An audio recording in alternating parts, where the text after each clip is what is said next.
Welcome to the Live, Love, Laugh, and Let Go Out Loud. I am super excited to have Kristy here in a minute. We'll be right back after this.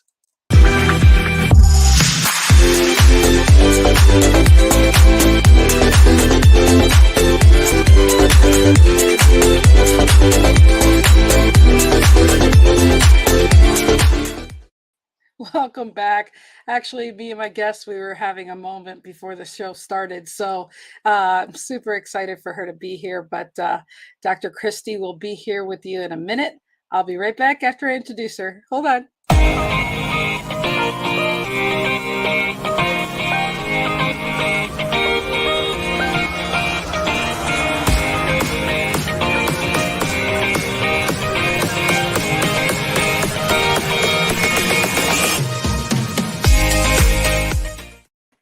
Welcome back, Dr. Kristy Vanacore. I'm messing that up, aren't I? No, you got it. You said it beautifully, Lynn. Awesome. Thank you. Well, thank you so much for being here.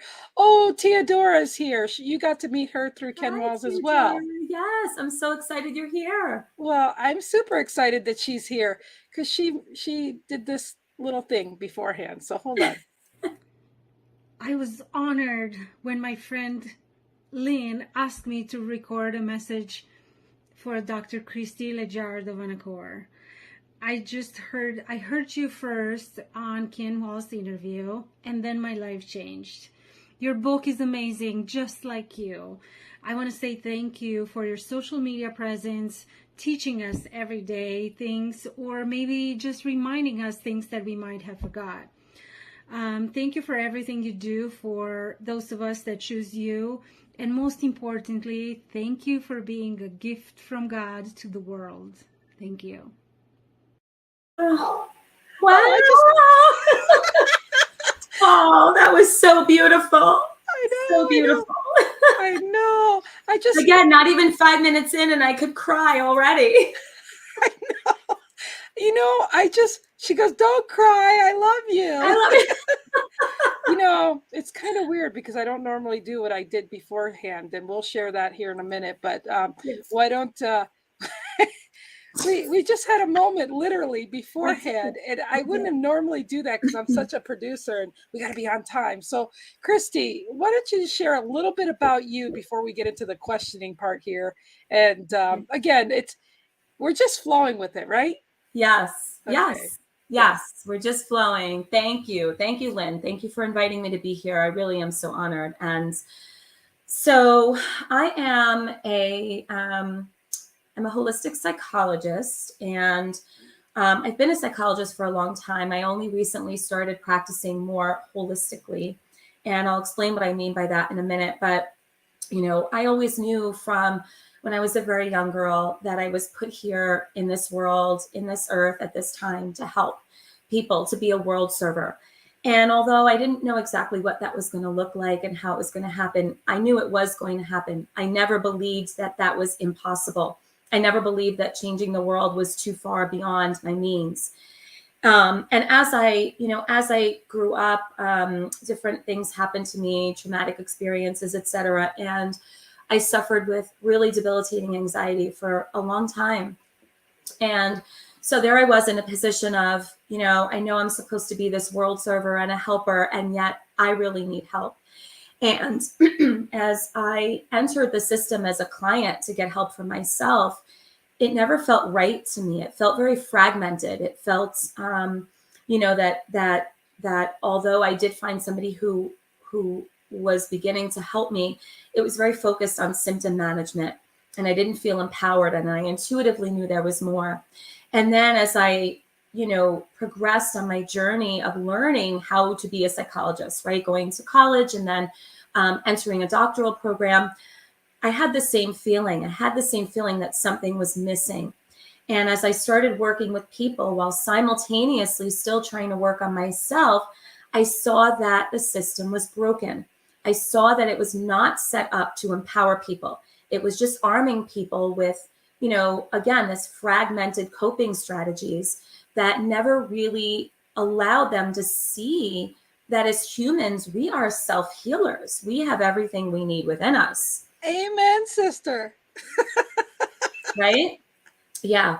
So I decided, at some point as I was really working hard to heal myself after a pretty significant birthing experience with my first son, really catalyzed my process, my healing journey. And I decided that I was going to rewild myself. That's a word that I'm sure at some point we'll talk about today, but Yep. that I was going to rewild myself, not only for me, but for everyone out there, that was going to be how I was going to change the world by rewilding the field of mental health and mental wellness. And, Awesome. really bringing people back to those very overlooked aspects of what it means to be healthy, what it means to heal, and what it means to be whole. So my job these days is that I bring people together for the purposes of helping them to remember their roots, reconnect with their intuition and their instincts so they can reclaim their sovereignty, which is their ability to be passionate, purposeful, self-healing beings.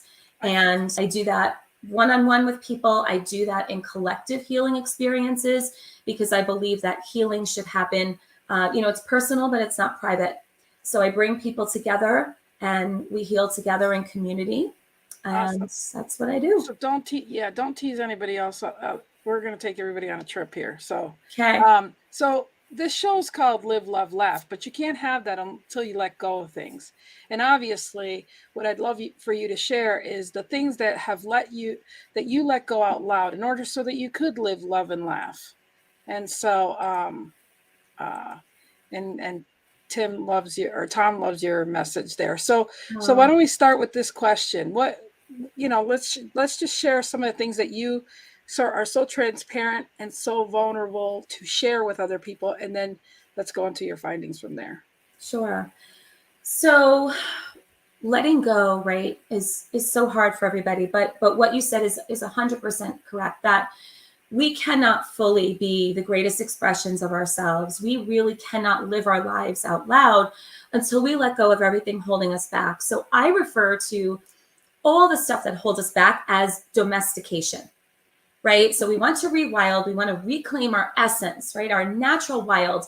How do we do that? We've got to get rid of domestication. So for me personally, and I didn't know these words at the time, right? When I first began my journey, I knew what was happening, but I didn't have these words. But I knew that I had to let go of all of the limiting beliefs, all of the dogma, all of the conditioning, right, that kept me in shackles. Like, Lynn, I really felt that I was living in a prison for most of my life. And I was really imprisoned by all of these beliefs, right? So one of my favorite quotes is, "Remember who you were before the world told you who you should be." Oh, I love that. Right? It's like, yeah, it's epic. And so I bring that up because I had to let go of that, right? I was taught through life experiences, and this is not about like, the proverbial let's blame the parents. No, this is life, right? The way that life happened, and my soul chose this life, right? To give me the curriculum it needed for its evolution. So it chose it. And all of my life experiences set up situations in which I learned what I needed to do to be safe. I learned what I needed to do to get love, right? From the grown-ups in my life. And it set up all of these belief systems that really entrapped me, right? So I learned fear. I learned to doubt myself. I learned to be a people pleaser. I learned to be a perfectionist. I learned to be like a bulldozer. That's the word I use all the time. That's what I felt like, bulldozing through my life at lightning speed, numb and dissociated from myself, right? Just to get through and be successful, to be the straight A student, the valedictorian, make everybody happy, right? And I wasn't even there. Yeah. Right. Yeah. So I had to let go of all of it. So I say that my journey was an unlearning. I had to let go of everything that I learned, right? For how to be, because none of that was true. That wasn't really me. You know, Right. the obsessive compulsive child who had to line everything up, and I had to do things only when the clock struck 6 or 4, and all of this stuff. And, you know, I have compassion for myself because I didn't know, right? Right. I didn't know what I didn't know. Right. And then once my eyes opened and I realized that I was no different than these domesticated animals on the verge of extinction, right? And once they set these animals free, suddenly they were revived to health. You know, you keep bringing that up, and so I'm gonna change my script here real quick, and I want to bring this up. I mean, you wrote a book. Let's just throw that out there. But I went to your page because this is what Lynn does on her show, and I went ahead and grabbed. You were reading an insert of your book, and so I want to share that with you guys really quick because this is profound. Hold on. I was angst, fear, jealousy, rage, depression, neurosis, and confusion. I was remnants of a protective ego lurking in the shadow of Earth's elements that kept me shamed when I wanted to shine, caged when I wanted to fly, immobile when I wanted to dance, silenced when I wanted to sing, sheltered when I wanted to share love. It was the cold, harsh armor of steel that imprisoned my heart. It was the toxic juice that fed my overprotective brain. It was the punitive teacher who told me to color within the lines. It was the overprotective parent who told me not to play outside in the rain. It was the dominating boy who told me I was unworthy and told me not to tell anyone when he touched me. It was the trusted friend who held me and cut me with the same knife. They have all been my greatest teachers, and it's now time to put these lessons to the test. It's time to become who I truly am, who I was before the world told me who I should be. Amen, sister. I just love that. I truly love that. I'm glad I'm the nosy one that investigates things and whatnot. But seriously, that was just beautiful, and that is in your book. And I do have a website here that I'm gonna put on the bottom so that everybody can see that, and we'll go back and forth on this. But I just thought that was an appropriate place to put that. So we're gonna get on some lighter stuff with Kristy here, and we're gonna just go on with the next question of does it mean living your best life for you personally right now? Right now, for me, living my best life is really about freedom. It's about being so true to myself, right? It's living with authenticity, living with realness, right? Being real. For me, being real is bold. It's spontaneous, right? It's about the rawness of being human. To me, that is living my best life, not holding anything back, you know, and just feeling the freedom that for so many years of my life I never felt, and knowing that it's through my living out loud and living free that I can inspire other people to do the same. I love that. I love that. Now I'm going to really change this up. You got to listen real carefully to this one, Kristy. You ready? You got to listen. Okay. So have you ever gotten yourself in a pickle? What kind of pickle would you say you got yourself into? That you learned the most valuable lesson ever.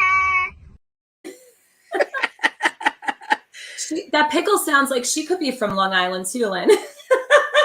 Maybe so. Maybe. So in life we get in pickles, and you know and so how about if you share a time that you've been in a pickle? So I think most recently, the one that's coming up, and maybe because we just started talking about the book, but and this is, I know you want to get lighter, and this is maybe a little serious, although I think it's beautiful. When I made the decision to answer the call to write my book, and it was a calling. It wasn't a plan. I had no, you know, it wasn't like I set out to say, okay, I've got to write this book and be an author. I don't care. Like, that never fazed me. And it was a client of mine because I am always an open book and I'm always sharing my stories with people. You know, I could meet someone in the coffee shop and I'm with them for 2 hours. My children say it's like my fatal flaw. I think it's one of the best things about me. They don't think so. But anyway, I am an open book. So a client who was 16 at the time came to me and took my hands, and I swear she was channeling a message. And she said, it's time to share your story with the world. The world needs to hear the story. You need to write a book. And I looked at her and I said, okay. And anyway, so I began the process of writing. And when I realized that it was going to be my story, right? This wasn't a psychology textbook. I've been there, done that. This wasn't another dissertation with data and facts. This was like my life that I was ready to share out loud. And, you know, the first rounds of it, my editor can vouch for this, was thousands of pages. And it was really a purging, right? It was a total purging, the most cathartic purges ever. Yes. But at some point, I remember rereading one of my drafts once and I went, oh shit. In telling my story, I'm kind of telling some other people's stories too. Yeah, and you got to be careful when you're doing that. Yeah, because I mean, I wrote my book, and you went through the same thing, and then you realize that you got to stay with the facts because we all see things in different perspectives. So, so where's the pickle? We're getting to the pickle part. Yeah. So I found myself, it was interesting, and you know, with the two people closest to me, because I really had to work through this. It was like, okay.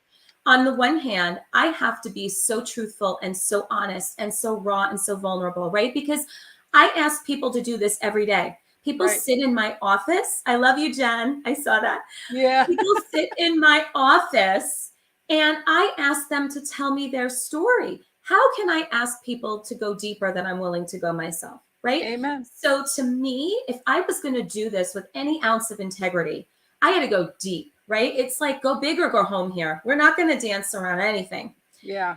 But I also knew that there were elements of my story that needed to be told that my own mother didn't know about, that my own husband didn't know about. Yeah.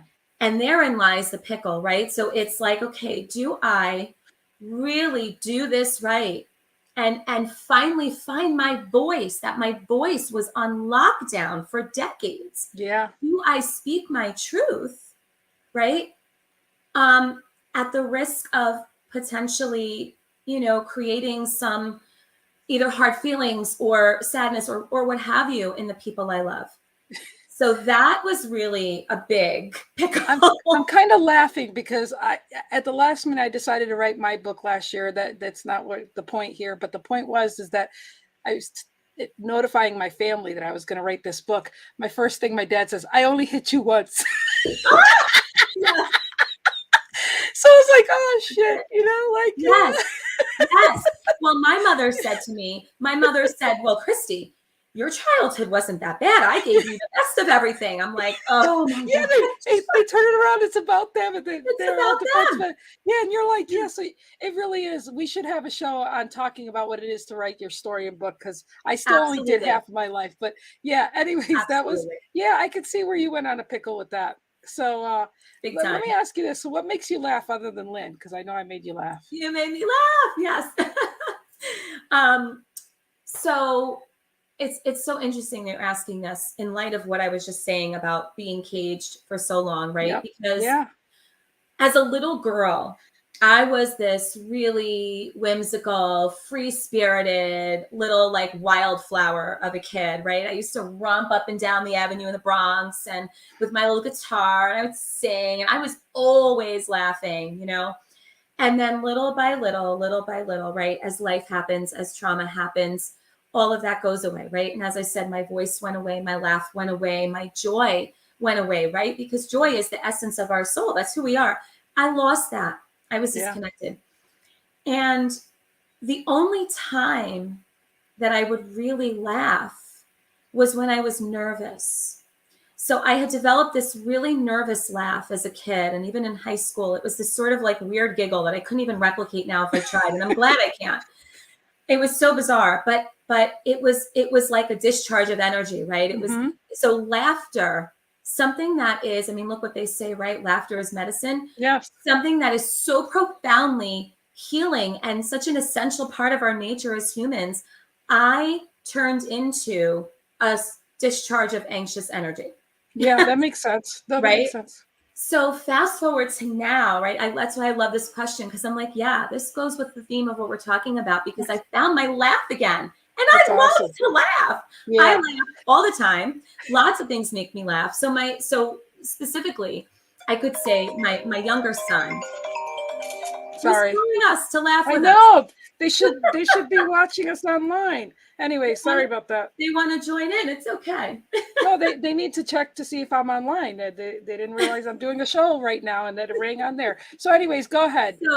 So my, so specific things make me laugh, right? My younger son is he's a hoot. He is like, has such just natural wit about him. He cracks me up. I just look at him and I crack up, right? Like, he is this, again, like, free-spirited kid, says what's on his mind, no filter. So he totally makes me laugh. But honestly, Lynn, like, I love when I'm sitting with someone who is so real and so raw, right? Like, this is my favorite thing about people, because I love to be raw and real, right? And when you are so true to yourself in a moment, and again, you're so connected with that bliss and that joy and that ecstatic, nature of your soul, you can't help but laugh, right? Exactly. So that makes me laugh, right? Just engaging in a really beautiful, genuine, authentic moment with someone, and you can't help but laugh. Yeah. It's light, it's love. I love it. And I couldn't agree with you more. It's just like before we started the show, don't ask me why I'm having you listen to my brother saying proud to be an American, but it was just, okay, we'll have to, we'll get to that. Yeah, we'll get to that here in a little bit. So what do you love in your life other than your family? What do I love in my life other than my family? Well, as I was just saying, I love connection. I love connecting with people. As I said before, I could be I could be anywhere. And, and I could talk to a tree for an hour. Like, I love connecting with other people. I love coming together and, again, just sharing in realness and authenticity. That is something I love. I love to be in nature. Love to be in nature. I need to be in nature. It's more than love. It's a necessity. I need to be in nature. I need to be around animals. I am in love with horses. I have a very, very, very strong love affair with horses. Montana. That's why I'm coming, Lynn. Don't you worry, I'm coming. Yeah, I got friends that just had baby horses. That's not what you call them, but call them colts and things like that. But yeah. Anyways, let's go to this. Let's go to this next question. We got lots of questions for you. Can you recall a time in your life when you said I would never do that you actually ended up doing? Because this is important for people to understand that when you're transparent and you can admit. And I love telling people, be careful what you say and you put out there, because especially when you say you'll never do it, because then you end up doing it. So would you like to share? I would. Actually, I love these questions, Lynn. Yeah. Wait, Amla says, I'm laughing listening to this because I'm always telling people to hug a tree, which I love hugging trees, and they just laugh at me. But I'm with you. I love being in nature. Yeah, me too. Pamela. So back to our question. Yes. So if I can, Lynn, I want to answer this question two ways, because I see two meanings of this question. Yes. Okay. So the first way, it's like, okay, I would never do this or that, right? Something that maybe at one point in time we judged, and then we find ourselves doing it, right? So I want to answer it that way. And then I also want to answer it in the way of, for me, right? Again, living a life in cage, right? With the limiting beliefs and stories of, well, I'll never be able to do this and I'll never do that, right? And having to bust through those stories so that I could do the things that I never dreamed I would do, right? So I want to answer it two ways. Yes, I love it. So the first way is with the judgments. I can't think of a better example of this than parenting, okay? Because so I started working with families as a parent coach. I used to work with severely autistic children doing in-home applied behavior analysis. And part of my work as a therapist working with these children was to also work with the parents and to do a lot of parent coaching. at the time that I was doing this, I was in my 20s, I was in grad school, I was married, but I had no children. And yet here I was sitting in these people's homes as a parenting expert, right? Now, you know, I had all my degrees and my papers and my knowledge, right? I was a scholar, so I had all of it up here. I had no freaking clue about how to be a parent, right? Yep. So I would hear these stories that these mothers would say, and I would be like, I would never do this or that. Like, I would never say what she just said to her kid. I would never yell at my kid. I would never change my baby's diaper on the roof of my car.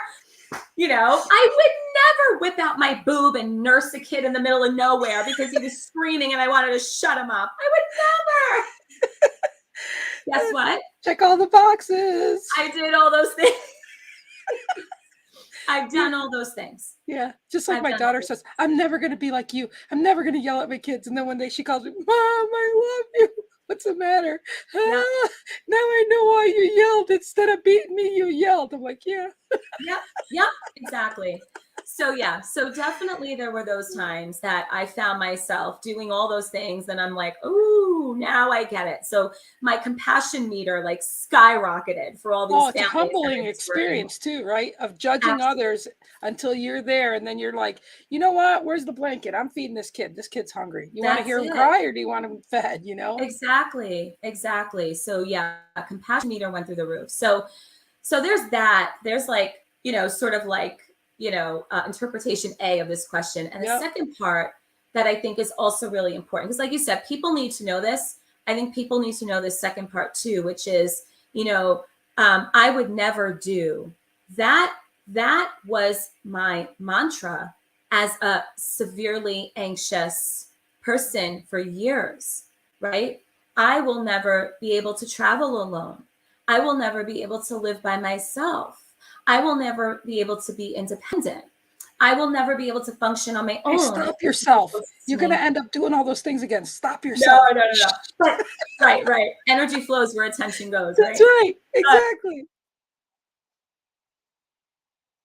One of the biggest things, if I could pick one, is that I thought I would never, ever be able to travel alone. And however many years back, an opportunity presented itself for me to attend a training. I was learning conscious dance and therapeutic dance at the time, and I was studying one modality that's called NIA, and neuromuscular integrative action. And there was a training up in Syracuse, New York. Now it was only about 3 hours. Yeah. So it was only about 3 hours from where I was. And I saw it and I said, I have to do this. I know I can do this. You know, this was after years of being on this healing journey. And I got in the car the day that I had to leave and I was sobbing and I was saying, I can't do it. I can't do it. I can't do it. And then I said, I can do it. I can do it. I can do it. Never did I think I'd be doing this as I was driving on the Bear Mountain Expressway, getting onto the thruway. Girl. Never did I ever think I could do this. And here I am. Girl, when I moved from Long Island to Syracuse, and I had to go from Syracuse at 17 to go to Long Island, I drove crying because 17, at least up at Syracuse, the driving's so nice compared to the city. I'm like, and my sister lived on 140th Street in the Bronx. So, oh, wow. Yeah. So, but anyways. So many connections, Lynn. I many know. Connections. I know. And it's funny because you got your friend here. She's saying she loves how us two are real and funny. So we just click like we've known each other forever. So let's go to the next question. What makes a person beautiful to you? Authenticity, hands down. Don't even have to think about it. Okay. And then this one, what's the first thing you notice about a person? The first thing I notice about a person is their energy. I can feel them. I can feel where they are. I can feel if, where they're at internally may not be congruent with what they're showing on the outside. So the first thing that comes to me about a person is their energy. If you're asking more physically, what I physically notice about a person, first and foremost is definitely their eyes and their smile. I don't know which one is first. It's like It's like at the same time. Yeah. But more so is energy. I can feel. Let me ask you about this though, because I used to like read people that come in my conference and stuff, and now I don't know if you're familiar with NLP or not. Yep. But I'm also learning that, I'm looking at it from the other perspective. I don't try to read anybody anymore. One, because I don't want to be evasive of their space and their energy, but also the fact of knowing that you miss out when you do that first. So where are you in that spectrum now? I mean, I think this is a great thing to talk about, because there's so many people out there that are doing wrong by miscommunicating the energy they're reading without realizing what's going on. So being from the doctor and psychologist, and also knowing all these other modalities, truthfully, if we could share with the audience what is actually healthy in your perspective on, because I deal with Rex Sykes, and he's just an amazing guy too. So I'd love your spin on that. Yeah. So you're right? Because it's tricky, and look, we're all energy, right? So we all have the ability to feel each other's energy, right? Some of us are a little more sensitive to it than others, but we all have this ability. For me, in the nature of not even just the work that I do, in the office, right? It's even, again, at the coffee shop, right? So I can walk in and somebody's in my presence, or they don't even have to walk in. I could feel them, but I now get curious. So as opposed to saying, okay, I definitively know this is going on with this person, and connecting all the dots and creating a story, right? Because, look, I love story. I think our stories are medicine, but I also know the unhealthy stories that we keep ourselves attached to, right? All of those assumptions that our brain is making all day long simply for survival, right? Our brain is a master storyteller, because it's trying to connect dots in order to create, a grid that it can use to help us navigate the world safely, right? Yeah. So now for me, the way that I've learned is to really just, first of all, I guess it's a sort of a twofold approach. First is to really be non-reactive. Now this can apply to everything, right? But to really take a step back, come back into my own space energetically, right? Feel my own energy moving through me, so that I can be, regulated in my nervous system, balanced in my energy system. And now I can get curious and say, I want to know their story. And now I can sit back and really listen, right? And listening isn't with the ears, right? Listening it's a whole body. It's an embodiment practice. I can really be available to listen. So that's how I've navigated that energy. And I love that, because I can definitely say you're not a self-centered psychologist that says, wait, I got to ask them my next question so they can move on. And so I really love that about you. It's a sincere answer. So I really appreciate that. So let me ask you this. What mistakes have you made along the way? Oh, we're laughing again. This is good. I love to laugh even at my own mistakes.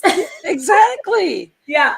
Well, and again, that is a difference, right? That is a change, because, there was a point in my life when, again, that super perfectionistic, right, that there was no room for mistakes. And if I did make one, of course, I would from time to time, it would level me, right? It would totally level me. And now I look at mistakes as such a part of growth and learning, at the risk of sounding cliche, right? But it's like a mistake teaches me so much. I welcome it. And we can laugh by that so much now, going, because how ridiculous were we in that belief system to think that was such a bad mistake? Right. Yeah, for sure. So I think, mistakes, right? So certainly, as we were just talking about before with the energy, right? Like early on when I was really, understanding my spidey senses, as they call them, right? And feeling out energy. I would think I had it all figured out, right? Years ago. So that was a mistake, that I really had to work through. And the other, related to that is that I would work with people. I would try so hard to, I would want people to feel good about themselves, right? So I would do whatever I had to do to be a chameleon, to match where they were at, right? In order to try to make them feel good, not knowing at the time that the best thing I could do for them and for me is to stay where I'm at.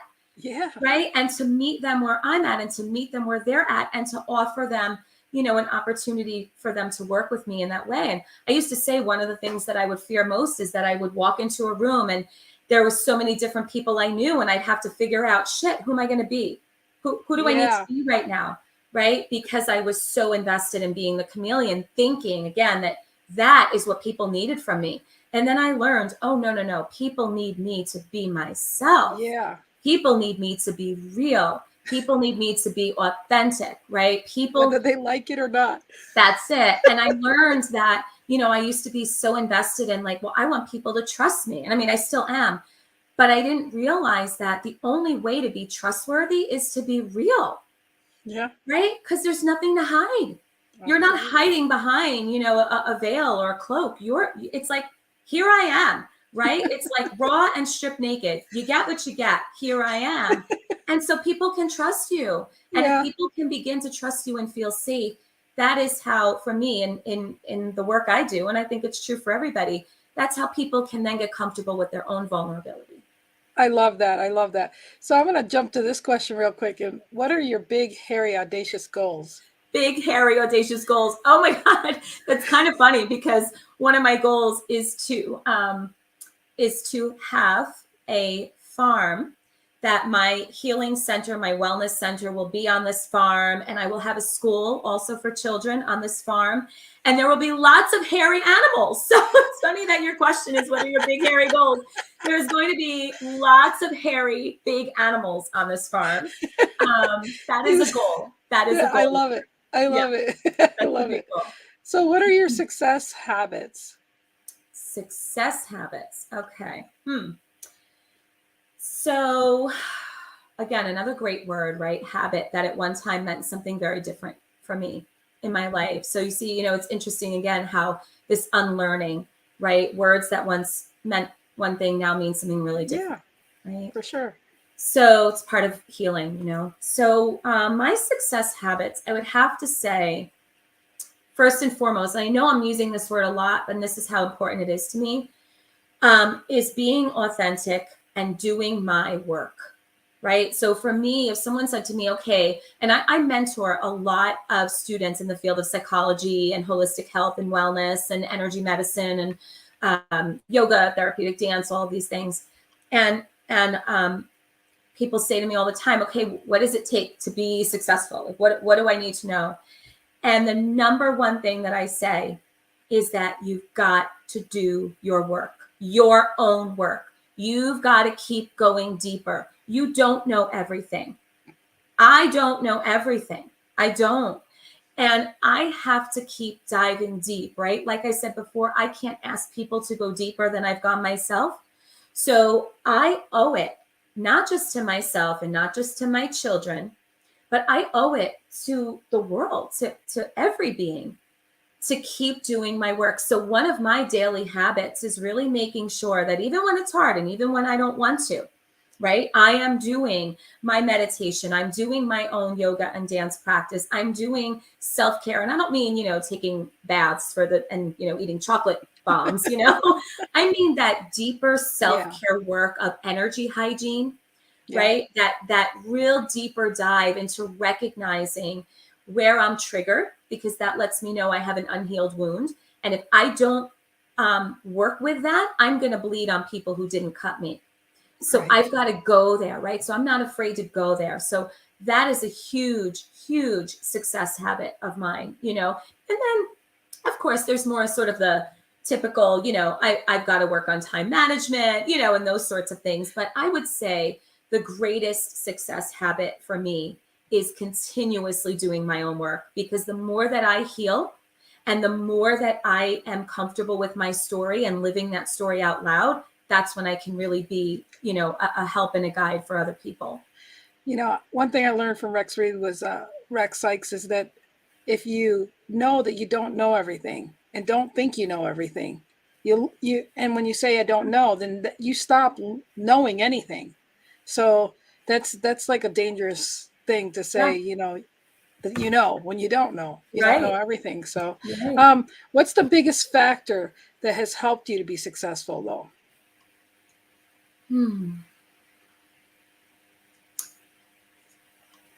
I'm going to have to say,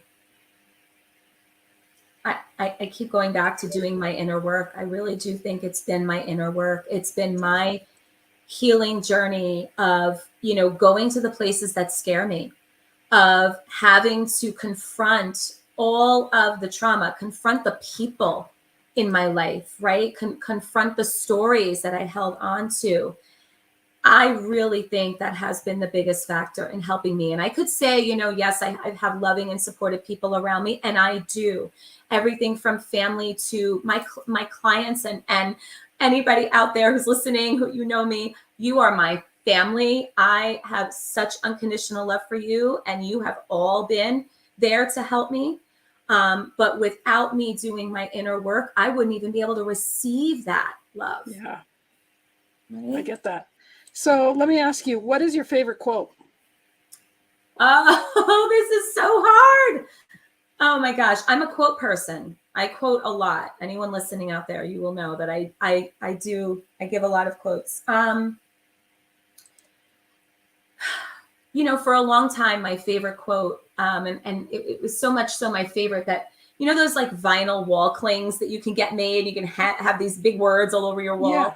I had the words, be the change you wish to see in the world. That was my favorite quote for so long. And I had it on my wall as a reminder. And I had it on the wall with a mirror underneath it so that I could look in the mirror and remind myself, like, okay, again, I've got to go in and do my work to be the change, right? If I want to see it in the world. But I would say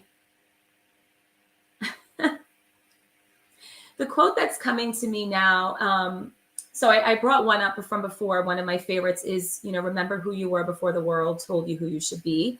That's a lot of the work of Oriah Mountain Dreamer. She's incredible. Her books are amazing.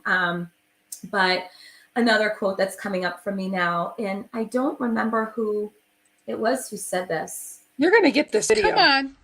You can do better than that. Answer the question. I guess one of my, I'm answering it too much. I'm giving too many. I know. I'm going to get you off the hook. I'm going to let's go to something else. All right. What's the best trip traveling wise you've ever had? Oh, okay. It cracks me up that I read this to say, what's the best trip? The best like, trip. Traveling wise. Yeah. I guess you have to say that nowadays. So, I never saw me writing that question like that, but whatever. Right. Be specific. So I think that my best trip for sure would have to be when I attended a retreat in Maine several years back. And it was my best trip because it was only the second time I had ever traveled alone, right? I mentioned that story before about never having traveled. Second time I traveled alone, it was a long drive, never had driven that far, even with someone before. So there was that. And while I was there, I did two major things while I was there. The first is that one of my many fears that I had my whole life was of water, like the ocean, right? And that's due to some experiences that happened both in this life as a child as well as past lives. Anyway, when I was in Maine, I was there to work, right? It was a deep dive retreat. And I was there to deep dive, except I didn't realize it was going to be literally. And so, yeah. And so we had been working, and this was my amazing mentor, one of my mentors and soul sisters, Lola, who was facilitating this retreat. And we were working on letting go of fear. And we had this profound moment on the beach where we had to work with a partner. We were sitting across from a partner on a yoga mat, and we were looking in their opposite eye. It was like this really intense moment.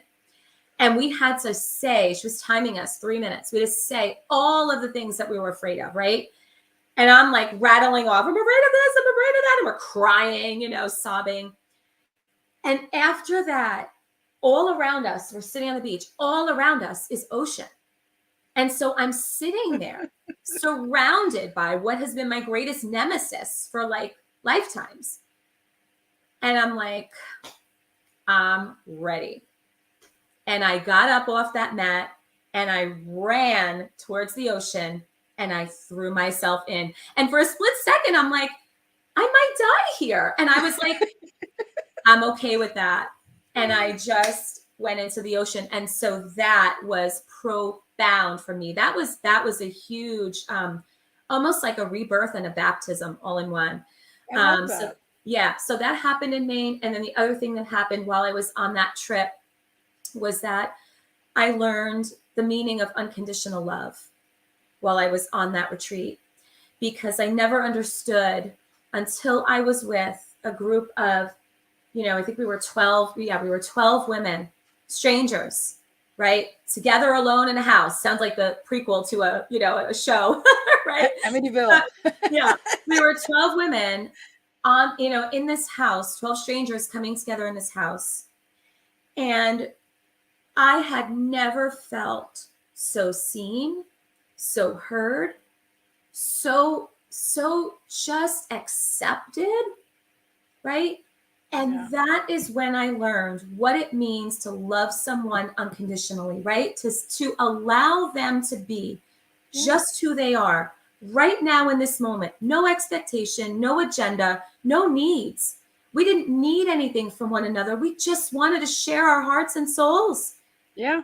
That is how I learned unconditional love. I love that. I love that. And so you kind of answered this question, but I'm going to ask it anyways. The most spontaneous thing you've ever done? Because to me, getting your booty up and noticing, you know, and hey, from living in the city and everything, we used to go over those bridges and see water all the time. Yeah. You know, from Long Island to the city and all that stuff. So, and you know, I saw a movie Jaws when I was little. So, but that's beside this. That's another show, I guess. Yeah, that's another show. So what did you do spontaneously? Okay, so it's going to be from that same trip to Maine. Okay, so the day after I ran into the ocean and, you know, let go of that fear, we were having this sort of like, I'm going to call it a spa day, but that makes it sound very silly. But for brevity's sake, I'm going to say it. And, you know, we were having therapeutic massage done and all this stuff. And we were outside and it was just gorgeous weather. And we were all in these robes. And I caught a glimpse of myself in the reflection. The one part of the house was all floor to ceiling windows. And I caught a glimpse. And I was, at the time, I had my hair pinned straight. I had my makeup done. And I had my robe like this, right? And I'm watching this. And I'm looking at myself and I'm like, that is not the image of a girl who is reclaiming her wild. So I decided to strip off the robe. Okay. Let my hair, oh no, I'm sorry. My hair was up at that point in a bun. Let my hair down. Okay. And I started to run through this field that we were in naked. And I'm around all these strangers with, you know, whatever, a mom bod. Let's just leave it at that. Okay. You don't want to scare anybody. And it was the most liberating and spontaneous thing I have ever done. Well, I love your book cover. I mean, let's go to that. Thank and you. ReWilding. Now, that's not a word I'm used to hearing. So let's go a little bit back to what books you would recommend. But let's talk a little bit about your book. Can they buy it at the KristyVanacore.com? Yeah. Or so are you also on Amazon? Yep, it's on Amazon, Barnes & Noble, every place books are sold. All of the buy links are in my website. So right on the main page of KristyVanacore.com, there is a little book link. There is a separate section of the book. There is also a link to read excerpts of the book.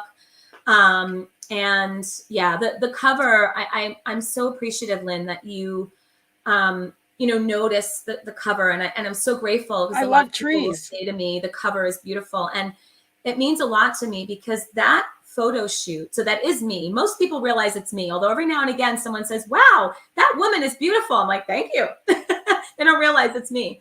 But that photo shoot was another really profound moment on my own healing journey of really, again, connecting Letting with go.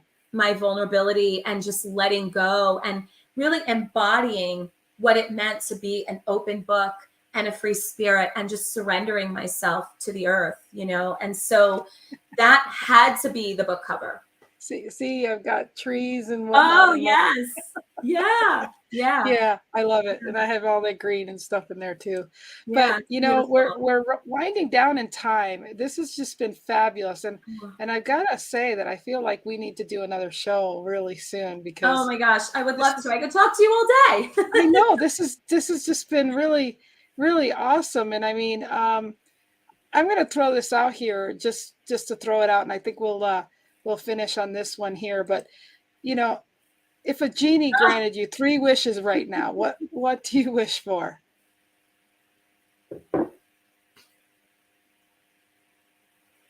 Okay, I'll answer while you wait. No, go ahead. This is a big one, right? You know, 3 wishes. So I think sort of on the surface, right? I go back to what I was saying before about my farm, because there's a lot of work that needs to be done there for many, many people. And, you know, it is my dream to bring that to people. So that is definitely a wish that I have for sure. And my next wish, I think, would be for people to be willing to open their eyes and see a different way, to be willing to consider that maybe the cage they've always lived in, maybe the conditioning that they've been buying into, maybe there's something else, maybe there's something more for them. So my wish would be for people to come to consciousness around that. That would be a big wish for me. And then my next wish, I think, would be, I guess, related to that. And it's making me tear up, but that, you know, at the risk of sounding cliche, is that, you know, we all could be in community, that communities of women and communities of men and communities of families could join together and heal and grow and you know, and share love and work together. And you know, that these really are the things these are the things I wish for every day. This isn't like pie in the sky. So the wish is fulfilled, because technically we don't need no damn genie to be getting us 3 wishes. We got this within all of ourselves. And I know that you already know that. Surprised you didn't try to call me out on that. But you did humor me and answer the question, which I really love, because I would have had, you know, but honestly, I love that you show your heart on your sleeve and that you are true and real. And that's what I loved about you when I first saw you and what I see of you now. And is there anything that you would like to share? Pamela says, fun show, ladies. Thank you for being a great company while I work today. Keep creating the more and fostering the community. I'm finding this happening in my world with many people, and it's been so absolutely wonderful. And I met Pamela in person, and I love her dearly. And thank you, Pamela. It's an honor to have you here, my sister. Pamela. Yeah, yes, I appreciate you watching. But she also said that the daily learning and growing is the best part of the journey for me in many ways. So, girl, I just, you know, this was just a bleep in our in our future here.